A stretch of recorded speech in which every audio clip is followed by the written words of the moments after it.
If you do what is easy, your life will be hard.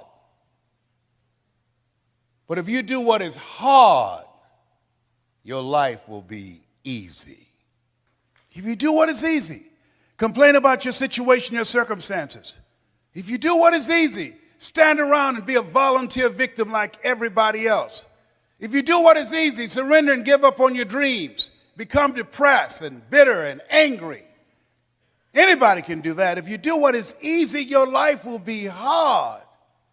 But if you do what is hard, keep coming back again and again and again. If you do what is hard, approaching strangers, talking to people in shopping malls, get up dressed every day, going out prospecting, knowing some way, somehow, with a spirit of expectation, somebody's out here looking for an opportunity. You can go outside right now and see some pigeons, but you're out hunting for eagles, and they're not common. And if you do that over and over and over again, somebody's going to show up. Somebody's going to say, I'm the one.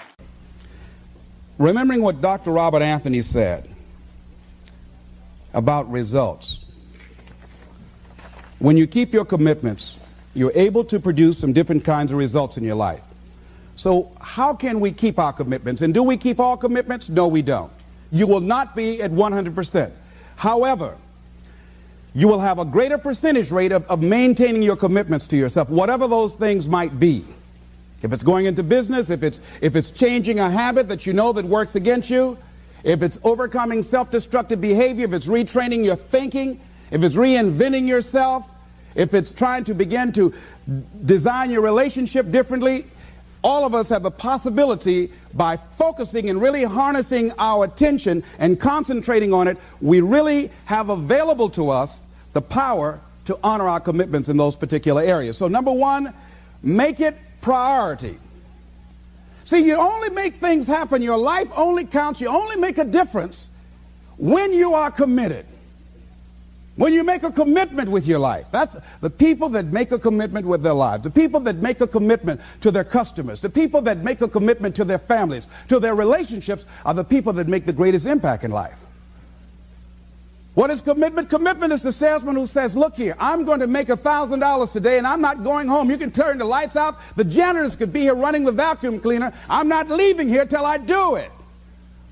I used to be a door-to-door salesman. I had X number of TVs. I had a minimum amount that I knew I had to sell every day in order to provide for my mother, who was ill at the time, who had lost her job at the M&M cafeteria because of arthritis. And I said, I'm going to go door-to-door, and sometimes I would not come home until 1 o'clock at night, knocking on people's door, people closing. What do you want? Would you like to buy a nice working month's television set, no money down? No. What about an Emerson TV? No. Thank you very much. Do you know anybody else that would be interested? No.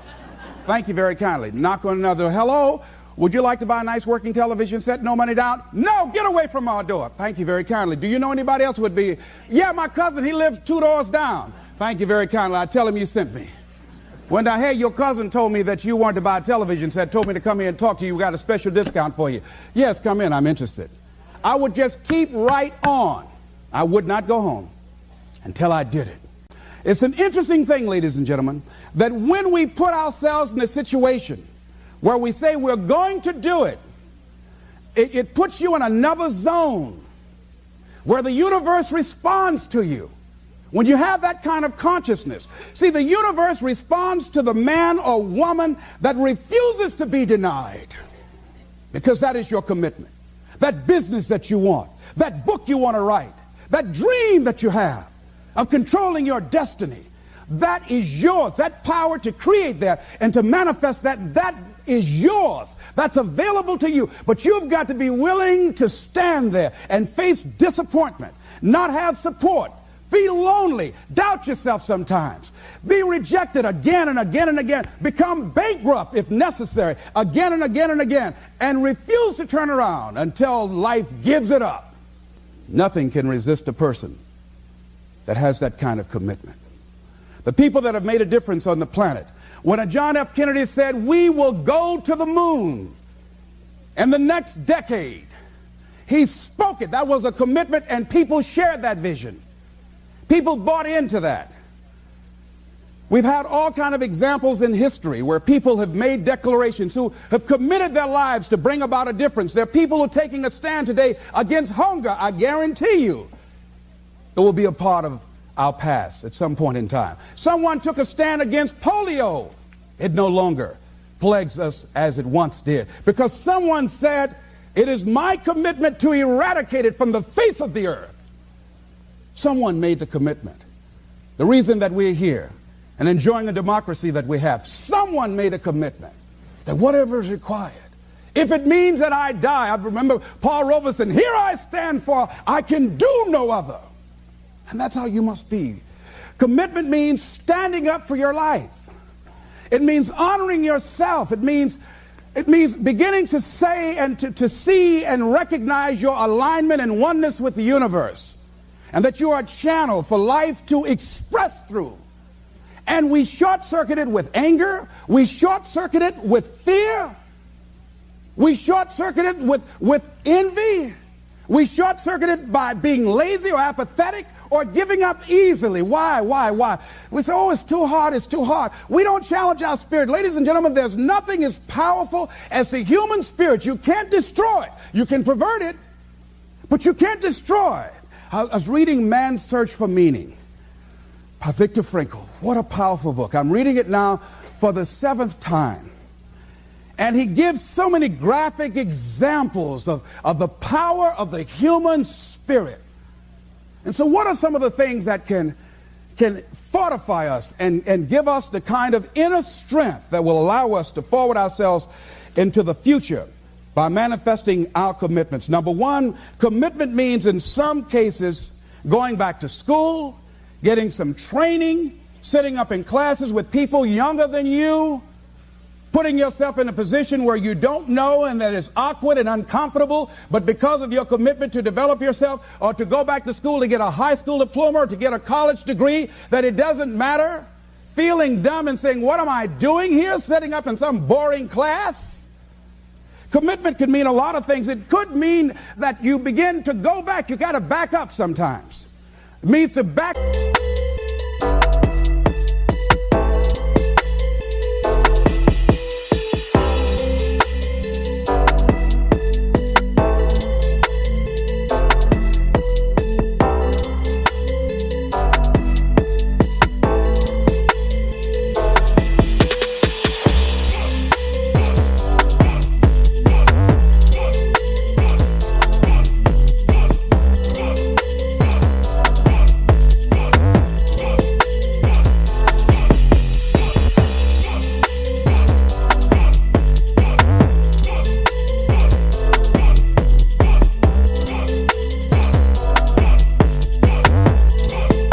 And not give up, to regroup, back up and regroup and come back again, because life has waylaid you, because you got knocked down.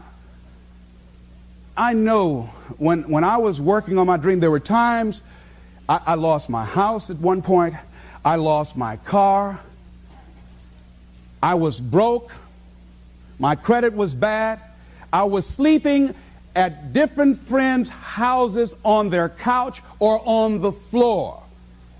There were times, months, that I slept on the floor of my office and got up early and dressed before my staff got there to give them the impression that I got there early before they did. And we all pretend not to know what we knew, that the boss was staying in the office. So we never talked about it. But I refused to give up on my dream. And what happens, they say, you know, in the prosperous years, you put it in your pocket. In the lean years, you put it in your heart. It makes me appreciate it even more.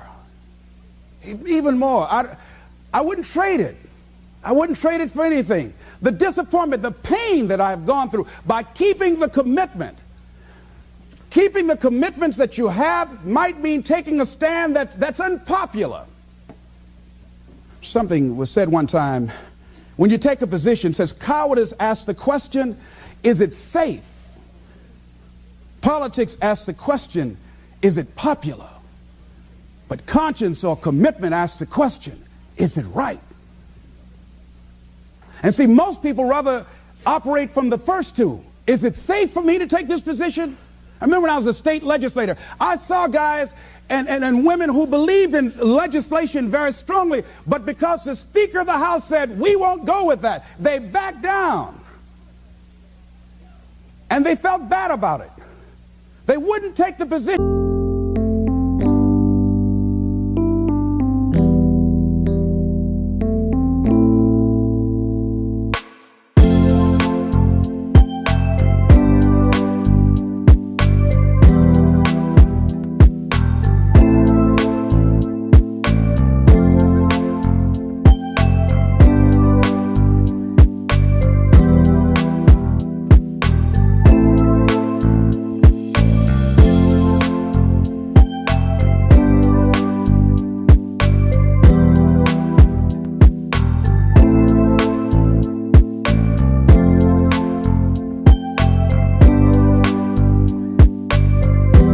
Because they didn't want the Speaker of the House to be angry at them.